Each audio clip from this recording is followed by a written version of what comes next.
तो दोस्तों शुरू करते हैं आज की न्यूज। पहली खबर जो आ रही है वो हमारे देश के बुलेटिन प्रोजेक्ट से रिलेटेड है और one of the biggest news है कि जहां पर एनएचआरसीएल ने फ्लोट कर दिए है टेंडर 11,000 करोड़ रुपीस की और इसके अंतर्गत 24 बुलेट ट्रेन खरीदी जाएंगी जापान से। तो दोस्तों यहाँ पर रोलिंग स्टॉक के लिए टेंडर है। 24 जैसे मैंने कहा ट्रेन जाएगी। जो ट्रेन होगी उनके अंदर होंगे 10 कोचेज और जो पहली ट्रेन आएगी वो 2027 के ही पहले आ जाएगी, ऐसा कहा गया है। और जब वो आएगी तो वापी से लेके साबरमती स्टेशन के बीच में इसके ट्रायल टेस्टिंग के ऊपर शुरू होगा। वैसे ये जो टेंडर के लिए पैसा है वो जायका के लोन कंडीशन पे आप जानते हो अप्रोक्सीमेटली 1% के ऊपर जापान से हमें लोन मिल रहा है। और ये ट्रेन जो है वो जापान के E5 शिनकानसेन टेक्नोलॉजी के ऊपर होगी जो 350 किलोमीटर पर आवर की स्पीड से चल पाएगी और 650 पैसेंजर्स को होस्ट कर सकेगी। साथ साथ इन ट्रेन को मॉडिफाई किया जाने वाला है ताकि ये भारत के बहुत ज़्यादा गर्म टेम्परेचर और जो हमेशा ओमनी प्रेजेंट डस्ट होती है, धूल होती है, उसके अंदर भी अपने ऑपरेशंस को ठीक से कंटिन्यू कर पाए। यानी ये जो ट्रेन बनेगी वो काफ़ी ज़्यादा इंडिया के हिसाब से मॉडिफाइड होगी। वैसे जो मैन्युफैक्चर होंगे वो ट्रेन के वो होंगे कावासाकी और हिटाची। ये दो ही कंपनीज ऐसी है जो ये बना सकती है। तो इनमें से दोनों कंपनी से बिड प्लेस करेगी।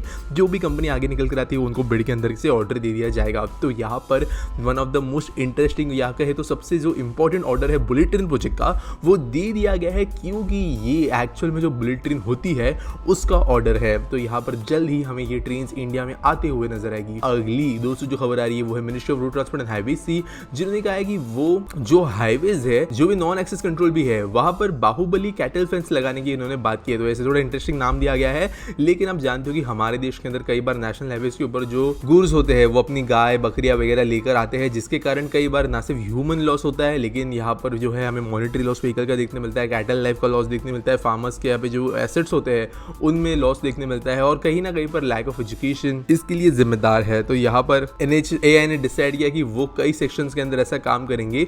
शुरुआत में जो सेक्शंस होंगे वो 1.2 मीटर हाई फेंस के साथ में बनाए जाएंगे NH23 और NH30 के ऊपर, और उसके बाद में जो है कुछ सेक्शंस में इनका काम बढ़ाया जाएगा। अगली दोस्तों जो खबर आ रही है वो है चंडीगढ़ मेट्रो प्रोजेक्ट से, जिसके DPR बनाने का काम शुरू हो गया। तो दोस्तों ये मेट्रो प्रोजेक्ट के लिए हमें ग्रीन सिग्नल जो है 2 हफ्ते पहले देखने मिला था, जिसके बारे में हमने न्यूज़ कवर की थी। लेकिन उसके तुरंत बाद में हमें जो काम है तेजी से प्रोग्रेस होते हुए नजर आ रहा है। तो राइट्स लिमिटेड इसका DPR बनाने का काम कर रही है, जिसका काम शुरू हो गया है। अब जैसे DPR आता है डिटेल प्रोजेक्ट रिपोर्ट, उसका फिर अप्रूवल होगा सेंट्रल स्टेट गवर्नमेंट से और बाद में हमें टेंडर्स फ्लोट होते हुए नजर आएंगे। तो ज़्यादा स्पीड से इसका काम जो है प्रोग्रेस हो रहा है। अगली दोस्तों जो खबर आ रही है वो है जम्मू श्रीनगर से, जहाँ पर petroleum and natural gas regulatory board ने कहा है कि वो एक नेचुरल गैस पाइपलाइन बनाए जाते हैं इन दो शहरों के बीच में, जम्मू और श्रीनगर के बीच में। यहाँ पर यूनियन टेरिटरी जो है इन दोनों जगहों की, वहाँ पर जो ये डाउनस्ट्रीम रेगुलेटर है उनके द्वारा ये पाइपलाइन प्रपोज की गई है, ताकि जो दोनों शहरों के बीच के एरिया से और शहर भी है उनके बीच में ये गैस कनेक्टिविटी बन पाए। इसके कारण ना सिर्फ जो लोकल LPG को मदद मिलेगी लेकिन कई इंडस्ट्रीज जो हीटिंग के लिए डिपेंड कर रही है, फर्नेसेस वगैरह होते हैं, उनको भी यहाँ पर बहुत ज़्यादा मदद मिलेगी और कॉस्ट ऑफ ट्रांसपोर्टेशन कम होने के साथ साथ एक एनर्जी सिक्योरिटी भी बनते हुए नजर आएगी। अगली दूसरी खबर आ रही है वो है IIT से, जहाँ पर डिसाइड किया गया है कि एक कैंपस वो बनाएंगे इंडिया के बाहर तांजानिया में, जो कि ज़ांजिबार के पास में है। तो दोस्तों मिनिस्ट्री ऑफ एक्सटर्नल अफेयर्स के द्वारा ये थर्सडे को अनाउंसमेंट की गई और ये कोस्टल सिटी पे बेस्ड कैंपस होगा। वैसे जो हमारे जयशंकर जी है वो विजिट किए थे तांजानिया कुछ समय पहले ही, तो यहाँ पर इन बातों के बारे में डिस्कशन हुआ था और जो नेशनल एजुकेशन पॉलिसी के अंतर्गत का फ्रेमवर्क है जो नई IIT है वो उसमें काम करेगी। तो यहाँ पर IIT जो है वो धीरे धीरे ग्लोबल ब्रांड बनता हुआ नजर आ रहा है। अगली दोस्तों जो खबर आ रही है वो है हमारे प्राइम मिनिस्टर के द्वारा इनॉग्रेट किए जाने वाले मल्टीपल प्रोजेक्ट से रिलेटेड, जब 42 सिग्नेचर प्रोजेक्ट जो है जिनकी वर्थ 5,000 करोड़ प्लस की होगी, उनका इनॉग्रेशन जल्दी होने वाला है। तो अब जानते हो अगले साल इलेक्शन है तो ये चीज़ें तो होती रहेगी और ये चीज़ों के बारे में हमें आगे मेनली चीज़ें पता चलता रहेगा। लेकिन यहाँ पर अगर बात करें आने वाले समय में होने वाले इनॉग्रेशन की, तो यहाँ पर चेनाब ब्रिज हो गया जम्मू एंड कश्मीर के अंदर, उधमपुर श्रीनगर बारामूला रेल प्रोजेक्ट का हिस्सा हो गया, पम्बम रेलवे ब्रिज हो गए, अमृतसर जामनगर का एक्सप्रेस हो गया, Dwarka expressway, Delhi Meerut RRTS, Pune और बेंगलुरु के कुछ प्रोजेक्ट्स, ये ऐसे कई सारे प्रोजेक्ट जो है वो जल्दी इनॉग्रेट होते हुए हमें दिखेंगे। अगली दोस्तों जो खबर आ रही है वो है अरावली से, जो दिल्ली के पास का एक बहुत ज़्यादा ग्रीन कवर्ड एरिया है और गवर्नमेंट ने डिसाइड किया कि यहाँ पर 10,000 एकर्स की जू सफारी पार्क को बनाने का काम वो करेंगे, जो गुड़गांव और नह के बीच में होगा।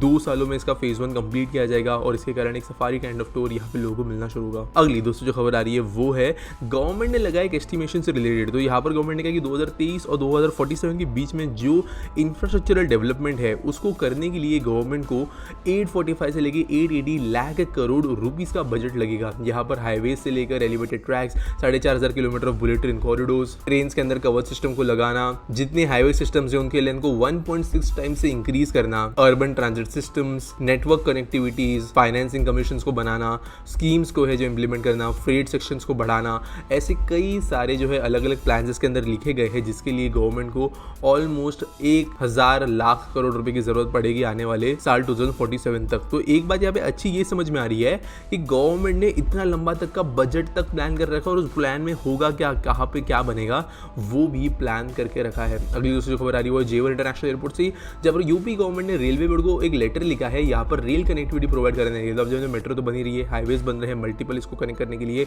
और अभी रेलवेज जो है नॉर्मल इंडियन रेलवेज उसको भी पहुंचाने का काम यहाँ पर करने वाले हैं। जहाँ पर बुलंदशहर चोला रेलवे स्टेशन से लेकर पलवल रेलवे स्टेशन के बीच में जो लाइन जाती है उसको जेवर के थ्रू पास करने का डिसीजन यहाँ लिया जाए, ऐसा रिक्वेस्ट किया गया है। तो दोस्तों यहाँ पर कुछ अप्रूवल नहीं है, यूपी गवर्नमेंट ने लिखा है रेलवेज को, अब रेलवे बोर्ड ये बात डिसाइड करेगी। अगली दोस्तों जो खबर आ रही है वो है वंदे भारत ट्रेन से रिलेटेड, जिसके किराए को कम किया गया है शॉर्ट डिस्टेंस रूट्स के लिए। तो यहाँ पर गवर्नमेंट ने ये उम्मीद लगाई है कि कुछ रूट्स के ऊपर जो लो ऑक्यूपेंसी है, इंदौर भोपाल, भोपाल जबलपुर, नागपुर बिलासपुर जैसे रूट्स, वहाँ पर इन किरायों को कम करने की वजह से वंदे भारत में ज़्यादा लोग ट्रैवल करना शुरू करेंगे। अगली दोस्तों खबर जो आ रही है वो है कलकत्ता से, जब वेस्ट बंगाल ने डेवलप किया है इंडिया का पहला इंटेलिजेंट मोबिलिटी स्किलिंग सेंटर, जो कि न्यू जॉब्स को क्रिएट करने के साथ और इनोवेटिव्स को बढ़ाने का काम भी करेगा, स्पेशली इलेक्ट्रिक मोबिलिटी के अंदर। तो जो UK ministry of international trade है उनके साथ में मिलकर इसका इनॉग्रेशन हुआ और यहाँ पर इसके कारण जो है ज़्यादा स्किल्ड लोग हमें बंगाल से बाहर आते हुए नजर आएंगे। आज आस्क पीटी सॉल्व के बारे में बात करें तो बाइकर बॉय अरुणवा पूछते हैं, where is NCMC card? Very few cities have access to the card as of now, it is launch many months ago, what's the update? तो जो लोग नहीं जानते एनसीएमसी कार्ड के बारे में, ये है national common mobility card, basically एक काइंड ऑफ डेबिट कार्ड दिखने जैसे कार्ड है जो उसके अंदर प्रीपेड हमें पैसे डालने पड़ते हैं, और ये कार्ड फिर देश के अंदर की कोई भी मेट्रो सिस्टम हो, देश के अंदर कोई बस सिस्टम हो, दूसरे तरीके का ट्रांसपोर्ट हो, चाहे बीआरटीएस वगैरह, हर जगह पे एक ही कार्ड यूज़ हो सकता है आपके रिचार्ज के साथ में। तो ऐसे कार्ड को गवर्नमेंट ने बहुत पहले लॉन्च किया था, लेकिन अनफॉर्चुनेटली अब तक अगर देखें तो दिल्ली, बेंगलुरु, मुंबई, इन शहरों के मेट्रोज के अंदर ही ये इस्तेमाल हो पा रहा है और इसका इस्तेमाल में भी बहुत दिक्कतें आ रही है। लोगों को रिचार्ज करने में दिक्कतें आती है, कभी चलता है कभी नहीं चलता है।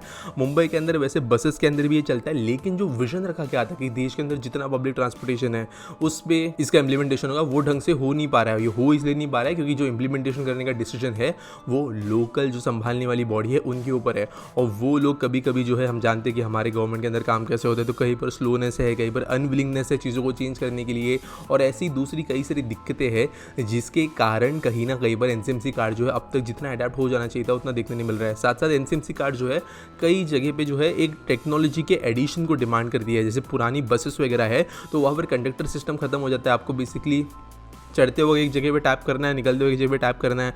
अब उसके अंदर बसेस को अपग्रेड करना पड़ेगा, उन मशीन्स का ऑपरेशन जो है वो लोगों को समझाना पड़ेगा, और साथ साथ जो बस चलाने वाले उनको समझाना पड़ेगा। तो वो सब चीज़ों की वजह से भी दिक्कतें प्रोड्यूस हो रही है। बजट से लेकर प्रोटेस्ट जो आते हैं गवर्नमेंट एम्प्लॉयज़ की तरफ से, वो सब कुछ चीज़ें जो है यहाँ पर देखने को मिल रही है। उम्मीद करता हूँ सवाल का जवाब मिल गया होगा।